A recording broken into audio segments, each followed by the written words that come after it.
Welcome. If you want to control how many days of emails are synced and available in your Gmail app, you're in the right place. Maybe you're looking to save space on your device or just want to keep your inbox more organized. Today, I'll walk you through the updated steps to change the days of emails to sync in the Gmail app. Let's get started. First, open the Gmail app on your device. Make sure you're signed in to the account you want to adjust. Next, look for the menu icon in the top left corner of the screen. That's the three horizontal lines, sometimes called the hamburger icon. Tap on it to open the side menu. Now, scroll down through the menu until you find the Settings option. Go ahead and tap on Settings. If you have multiple email accounts connected, you'll see a list here.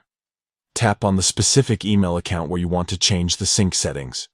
Once you're inside your account settings, scroll down to the section labeled Data Usage. Under Data Usage, you'll see an option called Days of Emails to Sync. Tap on Days of Emails to Sync. A new window will pop up, letting you choose how many days of emails you want to keep synced on your device. You can usually select anywhere from 1 day up to several months, depending on your needs. Move the slider or enter the number of days you prefer. For example, if you only want the last week of emails, set it to 7 days. If you want more, just increase the number. After you've made your selection, confirm or tap OK to save your changes. That's it. Your Gmail app will now only sync emails from the number of days you selected. This can help your app load faster and use less storage, especially if you get a lot of emails.